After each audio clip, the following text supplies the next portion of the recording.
Hello everyone, welcome और welcome back to my YouTube channel. कैसे हो आप लोग? आई होप आप सब बहुत अच्छे होंगे, अपने घर में सेफ होंगे। और आज की वीडियो होने वाली है air India cabin crew interview experience. मेरा एक्सपीरियंस, यस। बहुत टाइम से ये वीडियो आने वाली थी और आ जानी चाहिए थी बहुत पहले। I am so sorry for that, extremely sorry. और मेरे बहुत सारे फ्रेंड्स ने दिया है इंटरव्यू, जो फ्रेशर्स हैं उन्होंने दिया है, जो एक्सपीरियंस्ड है उन्होंने दिया है, और उन सब का मिक्सचर मैं आपको आज बताऊंगी। पहले मैं अपना एक्सपीरियंस बताऊंगी कि उस टाइम कैसे हो रहा था और अभी क्या हुआ है। बाय द वे ज्यादा कोई चेंजेस तो है नहीं, बट फिर भी जो भी चेंजेस हैं मैं आपको सब कुछ बताऊंगी और आपको फुल अपडेट दूंगी air India cabin crew interview के बारे में। ओके, सो मैंने अपना इंटरव्यू दिया था ड्यूरिंग दिसंबर, और उस टाइम पे ना मैं बिल्कुल भी श्योर नहीं थी कि मुझे एयरलाइन चेंज करना चाहिए नहीं करना चाहिए। जनरली बताऊं तो मैं बहुत ही ज्यादा डाउट में थी। मेरी एक फ्रेंड है जिसने मुझे बहुत ही ज्यादा पुश किया था एंड उसको भी चेंज करनी थी एयरलाइन, एंड मुझे बहुत सारे रीजंस भी थे कि मुझे इंडिगो छोड़ देना चाहिए, बिकॉज मेरे को लाइफ में बहुत सारी चीजें दिख रही थी कि मुझे नहीं हो रही है, मुझे करना है और यहाँ जाके मुझे मिल सकती हैं। So for that reason I gave interview. मैं अपना लक ट्राई कर रही थी एंड मुझे नहीं पता था कि एयर इंडिया का इंटरव्यू उस टाइम पे मेरे लिए being an experience cabin crew इतना ईजी होगा। और मैंने दिसंबर के टाइम पे इंटरव्यू दिया था और वो बहुत ही अनप्लान था। मैं बस अपना रिज्यूमे बनवा के फटाक से वेन्यू पे पहुंची एंड मैंने अपना इंटरव्यू दिया। इंटरव्यू में फर्स्ट राउंड था जनरल ग्रुप डिस्कशन, ठीक है। उससे पहले क्या होता है, तो मैं गई थी हौस खास वाले इंटरव्यू वेन्यू पे। वहां पे गई मैं अपना सीवी लेके और अपने बैग में बॉटल और अपने एक्स्ट्रा डॉक्यूमेंट्स लेके गई थी। पासपोर्ट था मेरे पास मेरा आधार कार्ड था, मेरे पास मेरी फाइल थी जिसमें मेरा एक लाइसेंस था कि मैं पिछली एयरलाइन में जो कि इंडिगो थी उसमें मैं एज अ कैबिन क्रू हूँ। तो जो भी कैबिन क्रू होते हैं ना, जो भी एक्सपीरियंस होता है, उनको एक लाइसेंस मिलता है फॉर फ्लाइंग, ठीक है। तो वो कॉम्पिटेंसी कार्ड कहते हैं बेसिकली उसको, जो भी क्रू देख रहा है उसको पता होगा। वो लेके जाना बहुत जरूरी होता है। एक सीवी बना के लेके गई थी मैं, जिसमें अपना एक्सपीरियंस जरूर डाला था।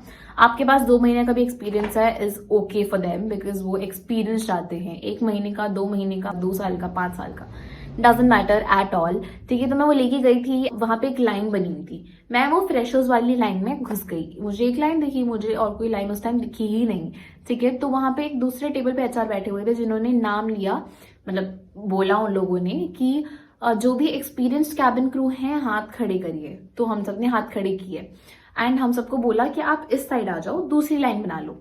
तो उस time I was also shocked कि हैं ऐसा भी होता है क्या। या जो फ्रेशर्स की लाइन थी वो अलग थी, एक्सपीरियंस्ड की लाइन अलग थी, एक्सपीरियंस कैबिन क्रू की।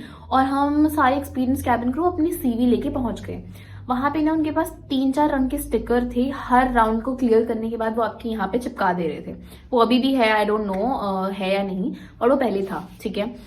टिल जुलाई अगस्त तो ये चीज थी, मैंने देखी थी, ठीक है। आई गेस वो अभी भी होगी, बिकॉज वही उनका प्रोसीजर है, तो उन लोगों ने चेंज किया नहीं होगा। सो हाँ, फर्स्ट राउंड वो हुआ ग्रुप डिस्कशन, जिसमें कुछ नहीं 10 एक्सपीरियंस कैबिन क्रू एक साथ बैठे।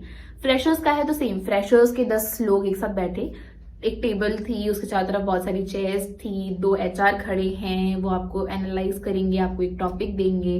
वो 10 जो लोग बैठे हुए हैं उनको वो टॉपिक मिलेगा, और जो भी सबसे पहले इंटरेस्टेड है बोलने में वो बोलना स्टार्ट कर देगा। या फिर आपस में होता है कि लोगों को रहता है कॉम्पिटिशन, मैं पहले हम फर्स्ट वाला सीन रहता है, और फिर वो लोग आपस में ग्रुप डिस्कशन स्टार्ट कर देते हैं। तो वो कई बार ना डिबेट बन जाता है। आपको अगर आपका ग्रुप डिस्कशन डिबेट जाता हुआ दिखे तो आपको वहीं रुक जाना है, सबको बोलने दो, उसके बाद बोलो, बट अपना पॉइंट एकदम सॉलिड रखना, सबसे अलग बोलना, क्रिस्प बोलना, और बहुत ही अच्छे से प्रेजेंट करना, ठीक है। That is very important in a group discussion. First tip थी फ्रॉम माई एंड। एंड मेरा कैसा था ना कि 10 लोग बैठे हुए थे, जिसमें सारे सारे एक्सपीरियंस्ड कैबिन क्रू थे। एंड हम सब ने बोलना चालू किया। मैं फर्स्ट पर्सन नहीं थी बोलने के लिए, ठीक है। आई वॉज वेटिंग कि कौन कौन बोलेगा। 2-3 लोगों ने बोला एंड उनका पॉइंट मुझे रेलेवेंट नहीं लगा। उनका पॉइंट ऐसा था कि कोई बोल रहा है yes I am favour in books, I am in favour of movies as well. तो वो लोग ना अपना actual point of view prove नहीं कर रहे थे वहां पे, एंड वही आपको करना आना चाहिए। और एचआर आपके अंदर वही देख रहा है कि आपके जो माइंड में है कि आप वो अच्छे से प्रेजेंट कर पा रहे हो व्हाइल स्पीकिंग और नॉट। तो वो होता है आपका कम्युनिकेशन स्किल, राइट। टॉपिक था books versus movies, which you like the most, books और movies, which is the thing which you rely on for learning, ठीक है। So for me it was books, ठीक है। बुक्स एक ऐसा raw whey है अपने आप को खुद से सिखाने का, via reading, via learning, and उसके थ्रू आप बहुत चीज़ें सीखते हो, और उसमें हर चीज़, स्टोरीज वगैरह ना एग्जैक्ट वैसी लिखी होती है जैसी चीज़ें हुई होती हैं। मूवीज में बहुत सारा ड्रामा, थ्रिल, एक्शन आता है, that is also fine for the purpose of entertainment, but वो टॉपिक था for the purpose of learning, right. तो मैंने बहुत अच्छे से अपना पॉइंट प्रूव किया, एंड 2-4 लोग और थे जिनका पॉइंट बहुत ही अच्छा सॉलिड था, एंड हम सबने अपना अपना पॉइंट प्रूव किया। हमने डिस्कस किया कि yes, you are also saying right, I am agreeing to your point, and आपका जो पॉइंट है वो भी बहुत सही है, आप जो सोचते हो वो भी सही है, बट मेरा ये सोचना है, how ever my thinking is like this कि आई फील लाइक कि मूवीज में ये चीज़ ज़्यादा होती है, उसमें वो चीज़ों को अच्छे से इलाबोरेट नहीं करते, एक्चुअल चीज़ें नहीं बताते हुए, एक्चुअल इन्फॉर्मेशन ना देते हुए आपको एक मूवी की काइंड ऑफ एक शॉर्ट क्रिस्प आइडिया देते हैं, आपको एग्जैक्ट चीज़ें पता नहीं लगती। अपने टर्म्स हमने आइडिया दिया, अपनी पॉइंट्स बोले, और एचआर ने 10 में से कुछ 5-6 लोग सिलेक्ट किए, बाकी सारे रिजेक्ट हो गए। हम 5-6 लड़कियां उठ के अपने सेकेंड राउंड में गए, हम सब सारे साथ में गए। हमें फर्स्ट राउंड का एक ब्लू स्टिकर लगा था, उसके बाद सेकेंड राउंड था अपना BMI एंड पूरा हाइट, वेट, आई साइट चेक राउंड, ठीक है। उसमें कुछ नहीं था, बहुत ही स्वीट डॉक्टर थी, आई एम टेलिंग यू, बहुत ही स्वीट डॉक्टर थी एयर इंडिया की, I just loved her. And कुछ नहीं हुआ उस टाइम राउंड में। सबसे पहले हम जब गए ना, एक क्यू बना हुआ था, वहाँ पे एक सर बैठे हुए थे लैपटॉप लेके, उन्होंने आपका हाइट और वेट चेक करवाया, वहीं पे करवाएंगे वो लोग। मेरा हाइट वेट चेक उन लोगों ने वहीं पे करा, एक मशीन के थ्रू उन लोगों ने मेरा हाइट और वेट चेक किया, तो मेरा हाइट उन लोगों ने नोट डाउन किया एंड वेट भी नोट डाउन किया, ठीक है, वो हो गया। उसके बाद मैं रूम में गई जहाँ पे वो डॉक्टर बैठी हुई थी, एंड उन्होंने मेरे से 1-2 चीजें पूछी कि श्रेया आप अपनी स्लीव्स ऊपर करो। मैंने फुल स्लीव्स का कपड़ा पहना हुआ था बिकॉज वो दिसंबर था गाइस ऑब्वियसली। तो उन्होंने बोला ब्लेजर उतारो, अपना शर्ट ऊपर करो, तो उन्होंने मेरा इतना इतना पोर्शन देखा हाथ का आगे पीछे करके, मेरा नेक देखा, मेरा फेस देखा, और पूछा आप लेंसेज पहनते हो या नहीं, मतलब आपकी आईज वीक है या नहीं। तो मेरी आईज तो ऑब्वियसली वीक है, आप सब जानते हो। तो मैंने बोला यस मैम, मैंने लेंसेज पहने हुए हैं, और मैं पहले भी एयरलाइन में काम कर रही हूँ इंडिगो में, तो मैं लेंसेज पहन के ही काम करती हूँ, and I am comfortable with that. उन्होंने वो चीज, एक रिपोर्ट थी उसमें लिख दी कि शी इज वेयरिंग लेंसेज, और उनका 6/6 आई साइट है विद द लेंसेज। तो अगर आप लेंसेज पहनते हो इज ओके, आपका आई साइट वीक है इज ओके, अगर आप उस टाइम चश्मा पहन के भी जा रहे हो इज ओके। विद द चश्मा आपका आई साइट 6/6 होना चाहिए, वो लोग एक्सेप्ट करते हैं। अगर आपका frame according to their airline के रिकमेंडेशन के अकॉर्डिंग नहीं है, तो वो लोग बोलेंगे कि आप ऐसा फ्रेम बनवा लो, आप अपने लेंसेज बनवा लो ऐसे। बट मैं सजेस्ट करूंगी इंटरव्यू में जाने से पहले आप अपने लिए एक पेयर लेंसेज का बनवा लो, और वो पहन के जाओ इंटरव्यू में, और फिर उन लोग को आपको कुछ भी बोलने का पॉइंट ही नहीं मिलेगा। आप अपना लेंसेज पहन के जाओ और आप बोलो यस मेरा विद लेंसेज 6/6 आई साइट है। कुछ नहीं हुआ, वो पॉइंट हो गया क्लियर, उन लोगों ने वो चीज लिखी। एंड देन उसके बाद एक पेपर था जिसपे, मतलब बुक काइंड ऑफ थी, उसमें था आपका कलर ब्लाइंडनेस चेक कर रहे थे वो लोग। तो उन लोग ने मेरा भी कलर ब्लाइंडनेस चेक किया, उसमें कुछ डिजिट्स लिखी हुई थी, मैं आपके यहाँ पे फोटो अटैच कर दूंगी, ऐसा कुछ था। एंड मैंने वो चीज़ डिजिट्स पढ़ के बताई, और सब कुछ क्लियर हो गया, कलर बता दिया, सब कुछ क्लियर हो गया। सेकेंड राउंड बस उतना ही था, उन्होंने कुछ 10 मिनट लिए ये सब करने में, और मैं बाहर आ गई। Second round was very very very easy. बस जो अपना हाइट और वेट क्राइटेरिया कंप्लीट नहीं करते ना, उनके लिए थोड़ा सा डिफिकल्ट होता है, that's it. Then my third round was extempore, and it was like कि 3-4 लोग थे, एक पैनल इंटरव्यू भी आप कह सकते हो, पैनल राउंड। बेसिकली वो आपका कम्युनिकेशन स्किल चेक राउंड था, इंग्लिश लैंग्वेज चेक राउंड, कुछ भी कह लो, आपका basic full everything they were checking in that third round, ठीक है। तो वो थर्ड राउंड ही मेन होता है, वहां पे ना वो डिसाइड कर लेते हैं, बहुत सारे लोगों का फिल्ट्रेशन होता है उसी थर्ड राउंड में। एंड उसके बाद फोर्थ राउंड में ना वो डिसाइड करते हैं कि इसको अभी एग्जैक्ट अभी लेना है या PhD ट्रेनिंग में डालना है। Yes, you heard it right, air India में भी PhD ट्रेनिंग होती है गाइज। एंड जब मैंने ज्वाइन किया था उस टाइम भी हो रही थी, तब से स्टार्ट कर दी थी उन लोगों ने एक PhD ट्रेनिंग, जैसे इंडिगो में होती है कि आपको एक तो डायरेक्टली हायर कर लेते हैं, और ये एक आपको सेकेंड ऑप्शन देते हैं कि आप में थोड़ी बहुत चीजें सही करने की जरूरत है, वो हम आपको हायर करने के बाद एक छोटी सी ट्रेनिंग देंगे। उस ट्रेनिंग में आपको वो चीज़ क्लियर करवाएंगे, आपकी वो तैयारी कराएंगे, आपको वो चीज़ें बताएंगे, आप उसमें प्रिपेयर करो।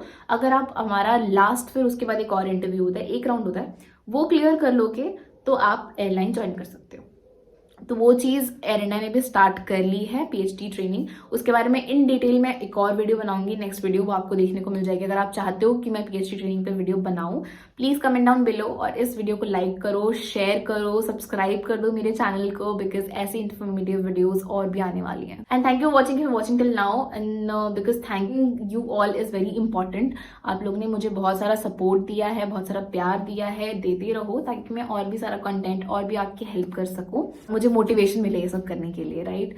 Coming back to the point, last वो जो थर्ड राउंड था ना, उस थर्ड राउंड में मेरे से उन लोगों ने पूछा आप इंडिगो क्यों छोड़ना चाहते हो, आप एयर इंडिया क्यों ज्वाइन करना चाहते हो, why you are leaving airline so early. Because मैंने 1 साल ही काम किया था ऑलमोस्ट इंडिगो में और मैं बहुत जल्दी छोड़ रही थी।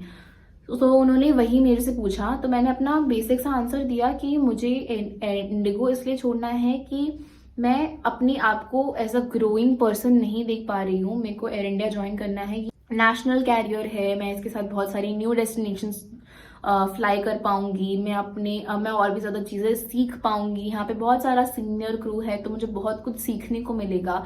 एंड मुझे एज अ क्रू मुझे फ्लाइट्स करना बहुत पसंद है, मुझे घूमना बहुत पसंद है, मुझे लेओवर्स पे जाना बहुत पसंद है, किसी ऐसा पसंद नहीं होता। एंड मुझे ग्रोथ चाहिए बेसिकली, और ये एयरलाइन मुझे वो अपॉर्चुनिटी दे रही है। That's why I am giving my level best to switch the airline.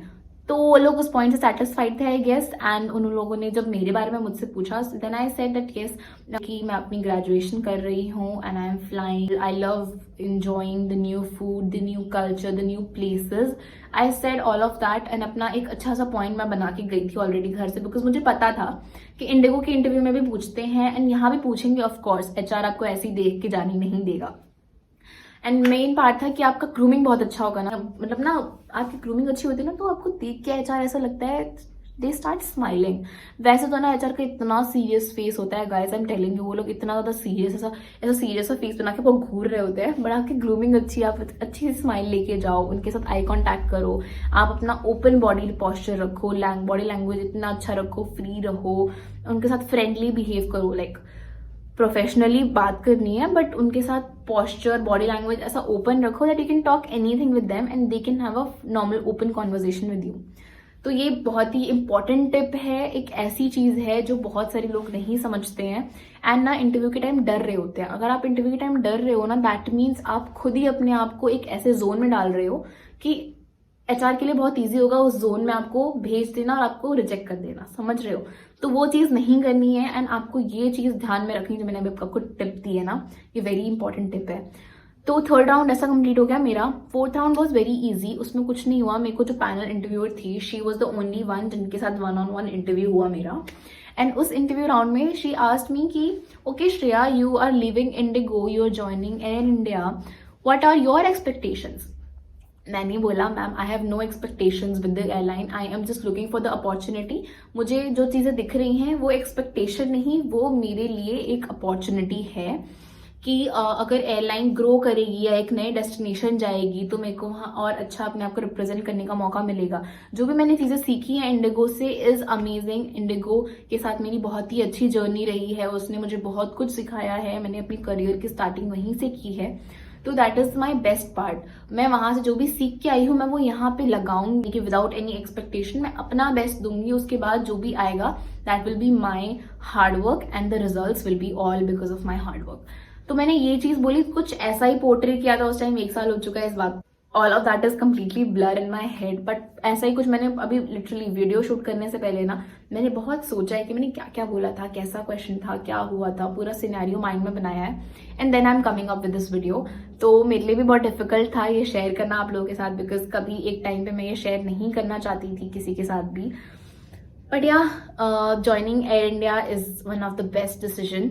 मैं बहुत ही एंजॉय कर रही हूँ, अपने घर वापस आ गई हूँ। मैंने मुंबई से भी फ्लाइटें की, बहुत सारी फ्लाइटें की, बिकॉज पहले मेरे को मुंबई बेस मिला था और ट्रेनिंग भी बहुत अच्छी हुई बिकॉज मैं बोइंग फ्लाई कर रही हूँ 787 ड्रीमलाइनर। अगर आप लोग ये एयरक्राफ्ट जानते हो तो अगर नहीं जानते तो प्लीज सर्च करना और मुझे बताना कि आप लोगों को कैसा लगा ये वीडियो देख के, इतना सारा एक्सपीरियंस मेरा जान के और मेरी इतनी सारी चपड़ सुन के। That is it for the video. अगर आपको कोई भी क्वेश्चन है regarding Air India interview, resume, how to crack crack interview, how to improve English, communication skills. So you can please ask me in the comment section and I'll be more than happy to help you all. Thank you so much for watching. If you're watching till now, please like, share and subscribe for more videos, more such content and to motivate me. Thank you so much. Bye bye. Take care. Jai Hind.